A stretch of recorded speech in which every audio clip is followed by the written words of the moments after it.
Hi guys, Boris Dorfman here, and I got here Carlos with me. He's my new intern for the summer. He'll be here for how long? 2 months? 2 months, okay.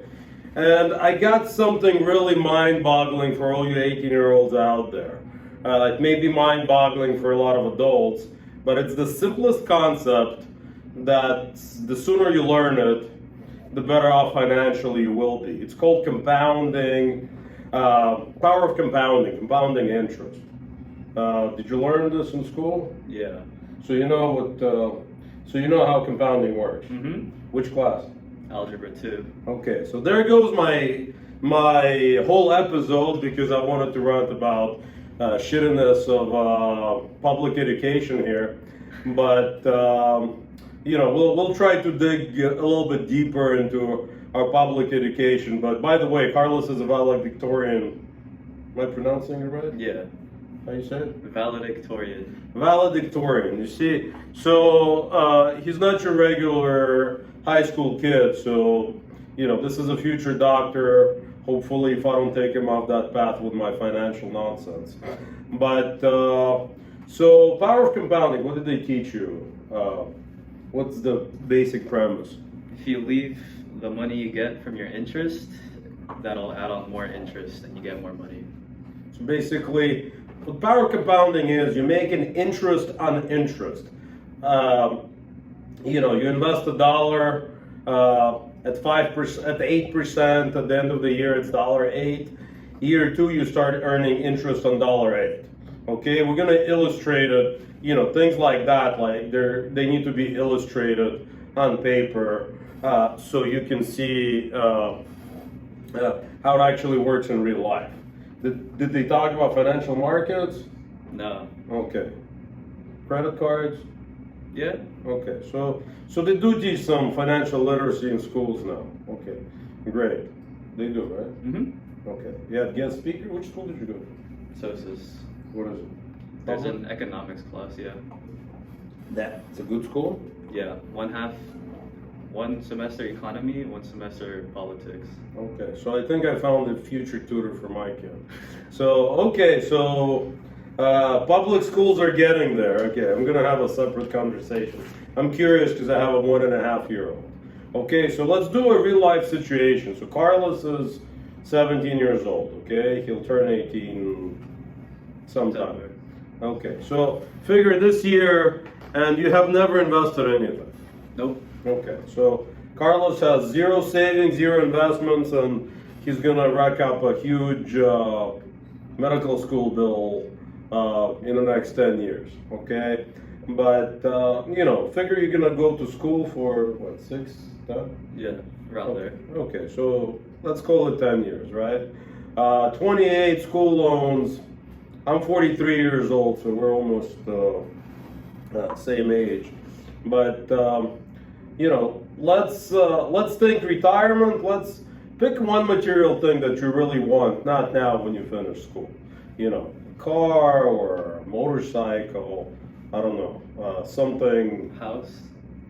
All right, we got a winner here. Okay, a house. Okay, to buy a house, you need a down payment.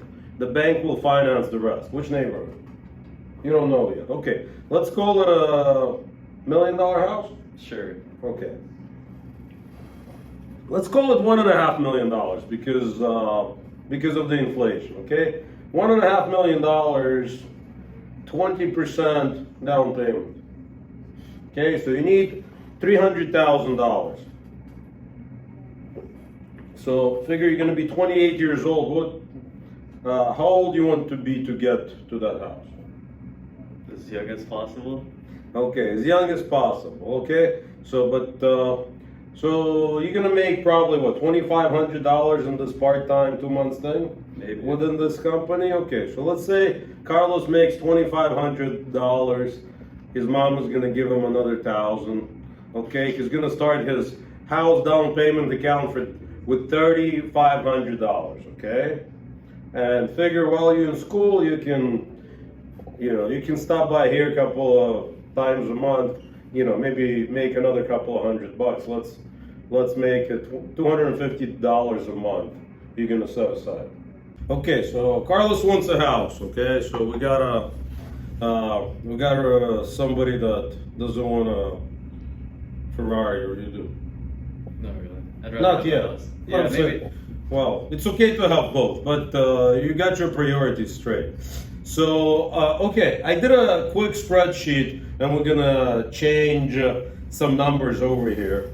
Okay, guys, so I got some assumptions over here. So, we're assuming that I'm not gonna fire Carlos tomorrow, and in 2 months he'll make 2,500, and his parents are gonna give him another 1,000. He's gonna start this whole journey with $3,500. Okay. We also assume, and 18 is his age, right? So he's gonna start at 18. We also assume that he's gonna be in school, busy, but we assume that he's gonna get an internship here and there, get some birthday money, and he's a pretty frugal guy. So $3,000, not monthly, yearly. Okay, so he can save up $250 a month from whatever it is, you know, Uber job or a job here, and $250 a month. It's not much. He lives at home now. Let's assume he can do that. If for some reason he can't, he'll catch up. He can do more, but $250 a month you can swing it, right? Yeah. Okay, you know, he can tutor some kids. We'll do another show about that. So Carlos is 18, figure 10, 11 years later. I bumped it up to 12,000, okay? He's gonna have a job, money are gonna be worth less 10, 11 years from now. So 29, he's gonna start doing $1,000 a month. You know, we're talking about a doctor with that went through residency probably at 29 years old, $1,000 a month. It's not that much. Again, guys, I'm not doing crazy numbers. I'm not talking about somebody that's gonna work 24 hours a day, though you can at that age. So we're rolling $12,000 a month, right? $12,000 a year, okay? By the age 35, Carlos has $210,000, okay? And by the way, how much do you think, Carlos, you contributed until the age of 35? That's 17 years. Don't do the math, throw in a number. Like maybe like 100. Okay, so let's run it. And 114,000. Okay, so 114 turns into 210 by the age of 35.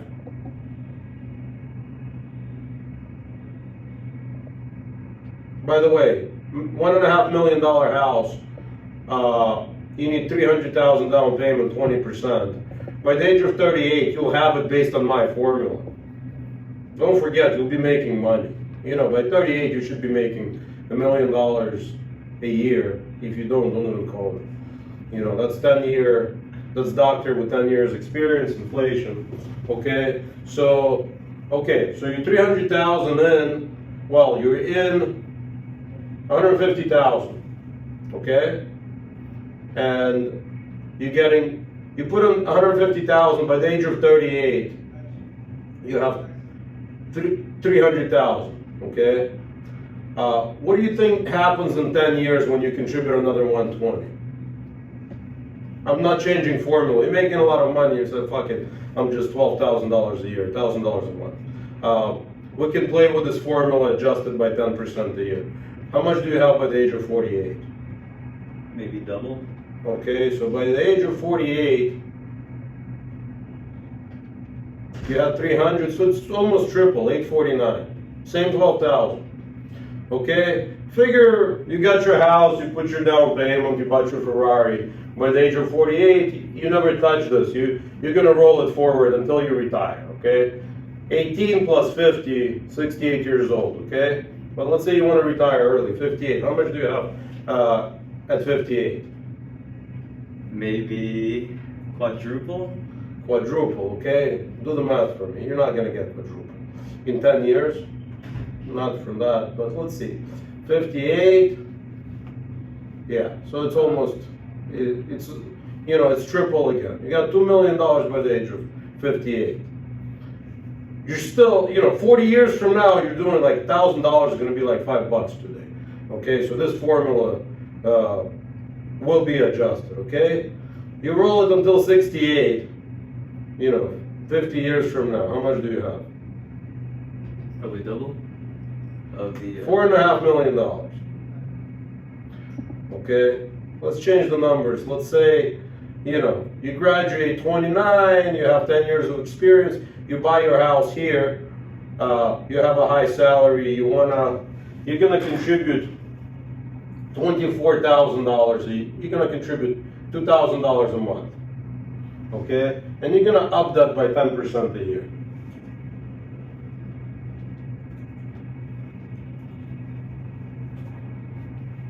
Okay, and you're gonna, figure you're between 38 and 53. Your earnings are gonna grow, so you'll be able to contribute more. And then you say, okay, I'm done. I'm gonna retire, or I'm gonna scale down. Okay, so by the time you're 68, you're at 8 million. You can play with these numbers, guys, but okay, over 50 years, Carlos contributes how much?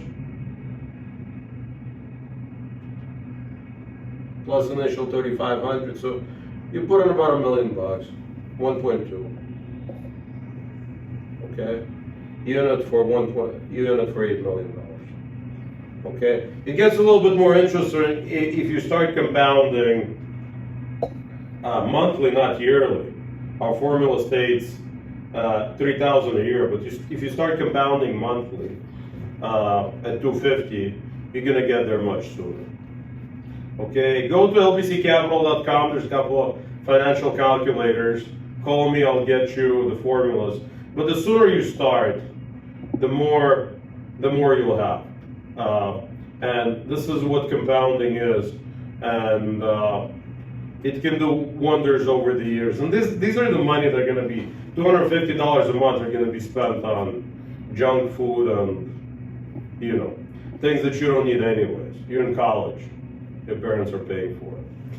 Start early.